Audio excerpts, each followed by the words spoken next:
Okay, so boom, the scene kicks off with Iruka sensei running in to save this no-name hidden leaf ninja. He picks him up to save him from being buried alive under the rubble caused by this explosion. Then he proceeds to ask him if he's okay. And just like that, I found the first thing that pissed me off. Because why even bother asking that question? We can all clearly see that man is off 4 bottles of NyQuil. He is out like a light. Before Iruka can take him to safety, Pain pops up out of nowhere and immediately begins to press Iruka sensei. He talking about some, tell me where the Nine-Tails Jinchuriki is, or I will kill you. And I just know Iruka was pooping his pants after that. Shoot, I was even scared for him. The minute Pain pulled up, I was screaming at the screen telling him to run. Yeah, I know you had your cute moments with Naruto back in the day, showing him what it means for someone to really have your back. And for that, you will always have a special place in my heart. But this is Shippuden now.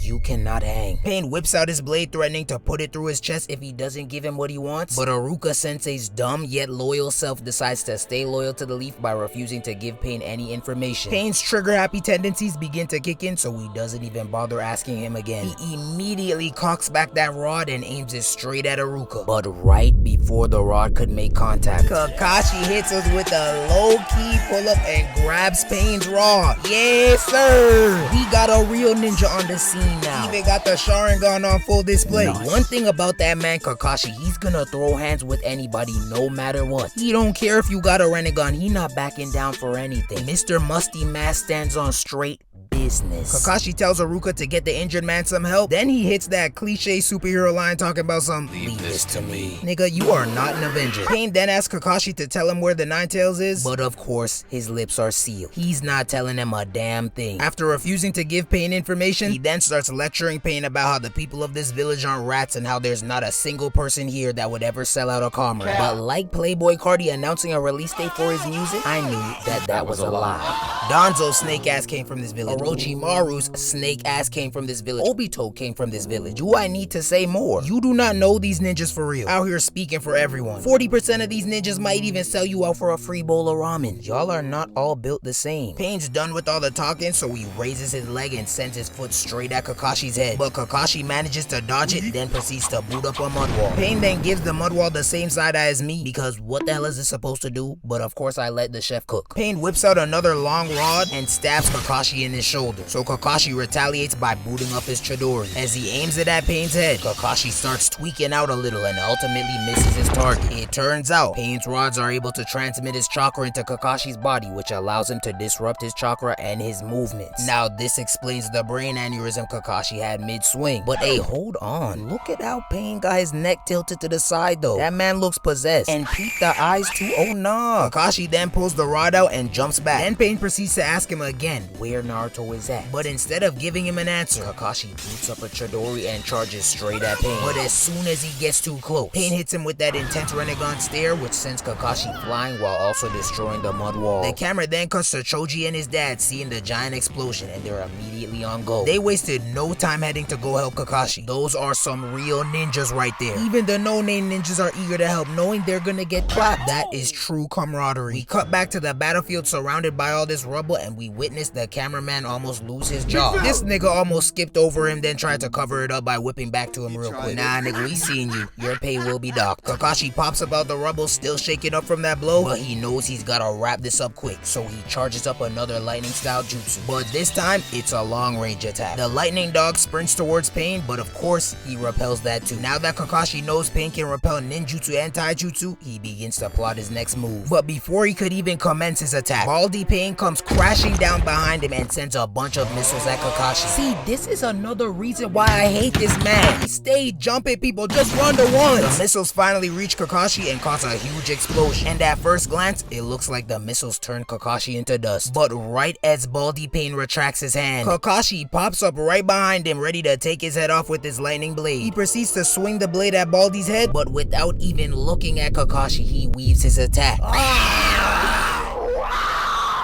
You idiot! Seeing Kakashi have to go through the same learning curve Jiraiya went through had me yelling at the top of my lungs. You cannot sneak up on him while the other Pains are watching. They're visually linked. Pause, old ass should have been here to tell you this already. Think, Kakashi, think. Pain's not even giving Kakashi a chance to make a plan because he immediately goes on offense. Baldy Pain proceeds to grow 2 other faces, then he rips off his robe, revealing this demonic scorpion build. What am I even looking at right now? This nigga was ugly before the transformation. again. But this is a different level. Hey, whatever drugs Kishimoto was taking the day he designed this beast needs to be banned across the globe. After flexing that crazy build for a little longer, the diva path hits Kakashi with that universal pull. But for some reason, it took a little while to reach full strength. That junk barely moved Kakashi at first. Had that man hitting the hokey pokey. You put your right foot in, you put your right foot out, you put your left foot in, and you shake it all about. But after he finishes this little dance, the real strength kicks in, and now he's zooming towards Pain. Right before he reaches the blade, a light bulb in Kakashi's head turns on, so he pulls out his chain and throws it perfectly around a rock. This prevented him from getting any closer, and now Kakashi's just holding onto the chain, praying that backup comes soon. But unfortunately, Pain wasted no time crushing Kakashi's hopes by increasing the strength of the pull. Kakashi's only able to hold on for a few more seconds before eventually letting go of the chain and getting his chest carved in like a pumpkin. Pain really thought he had him for a second, and so did I. But all of a sudden, Kakashi's body turns into lightning and disappears.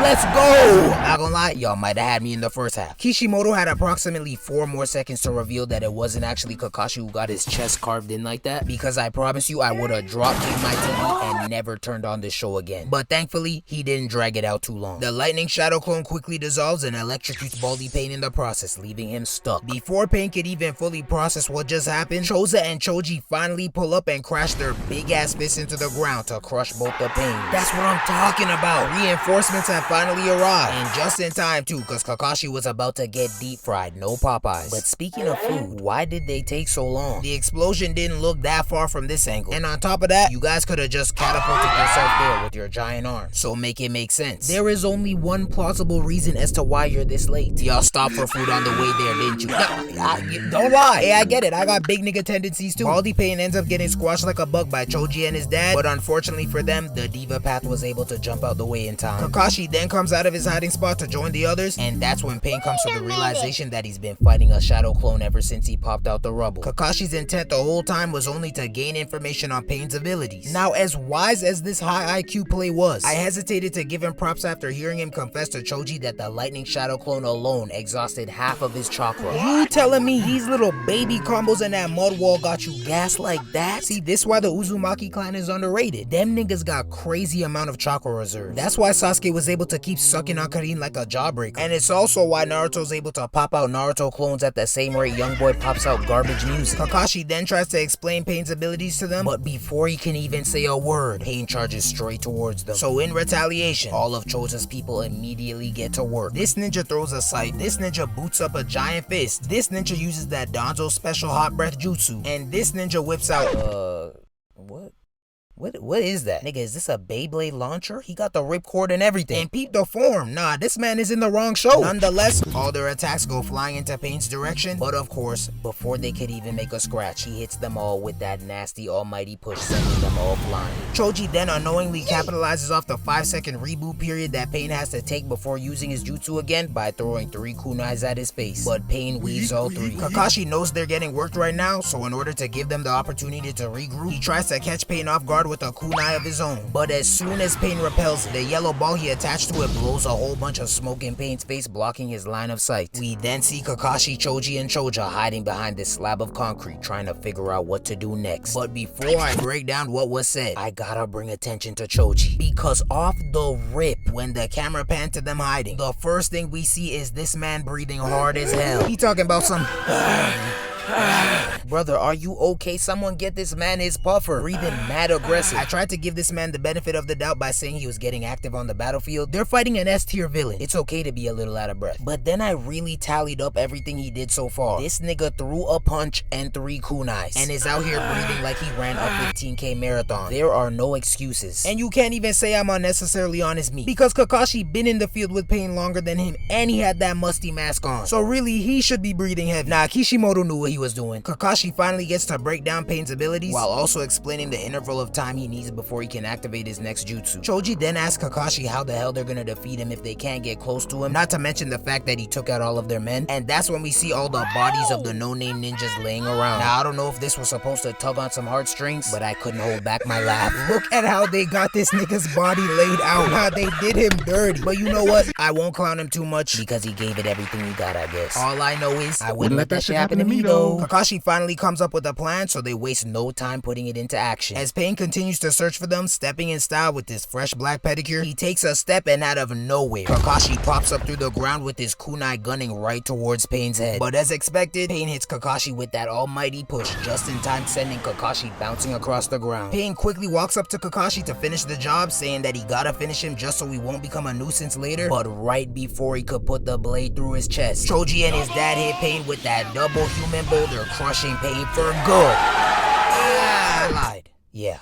Sit down. The camera zooms in and we see that Pain managed to put both of his hands up just in time to stop them from squashing him. Then he proceeds to hit them with that almighty push. But surprisingly, that was all part of the plan. Because as soon as Choji and his dad go flying in the opposite direction, a chain pops out the ground and restrains the diva path for good. It turns out, while Kakashi was underground, he hid the chains down there in anticipation of that almighty push counter. Pain comes to this conclusion as well, but it's too late. Because before he can even say a word, Kakashi got his Chidori booted up, aimed right at his chest. Now from the looks of it, Pain is cooked. He got the kinky BDSM chains holding him in place, with the Chidori right in front of him ready to turn him into a donut. But right as Kakashi's lightning blade makes contact, we see that Baldy Pain somehow managed to get himself in between Kakashi and Pain. Oh my god! These niggas are like roaches, they won't die! This man never wants to run a fair 1v1. He always needs help. He's sorry. Now am I contradicting myself considering the fact that Kakashi just got help from Choji and his dad?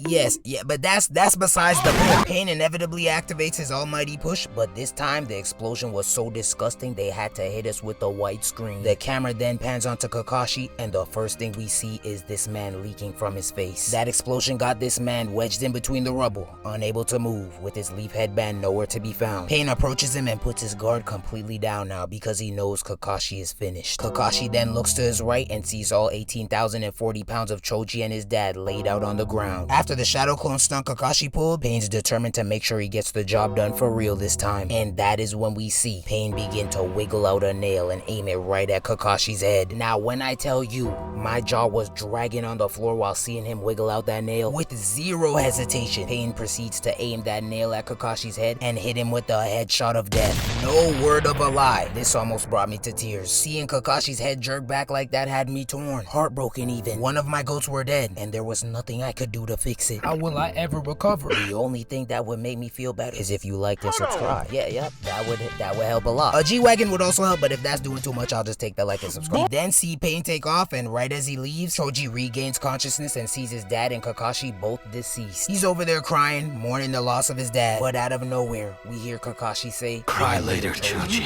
The camera then pans to Kakashi, and we see that he's somehow still alive. I can't tell you how happy I was to hear that man's voice. I felt elated. I felt spectacular. I could finally breathe again. But not only was I surprised that he was alive, the nigga was somehow still speaking in full sentences, talking about some, "You must report Pain's abilities to Lady Tsunade." Choji is still in shock, so he doesn't move immediately. But once he sees that Baldy Pain is still alive, he happily takes Kakashi's advice and turns on the jets. Baldy Pain heard Kakashi telling Choji to bring back intel to Tsunade. So to ensure that doesn't happen, he boots up a missile and sends it in Choji's direction. So Choji begins to run from the missile as fast as he can with impeccable form, high knees and all. Now I know this is a show where almost anything is possible. We got Sharingans, we got people coming back to life, but this is where I draw the line. That nigga should not, under any circumstances, be able to outrun a missile. Cut it out right now. Kakashi knows that eventually the missile will catch up to him, so he activates one of the most busted jutsus of all time and Kamui's the whole missile, allowing Choji to get away. Hey, hold on. It all makes sense now. When Pain sent that nail in Kakashi's direction, he Kamui'd the nail just in time before it could even hit him, convincing Pain that it really did. Now call me Kendrick Lamar because I'm the Kamui and the Izanagi's biggest hater. Those broken ass jutsus, they don't make sense. But you know what? It saved Kakashi's life, so I'ma have to let it slide. I even gotta clap it up for Kakashi. That was A-tier acting right there. Someone give that man an Oscar. The way he threw his head back had me convinced that he actually got hit. That is some high level GOAT stuff right there. But just when I thought Kakashi was in the clear, Kakashi says, "Well,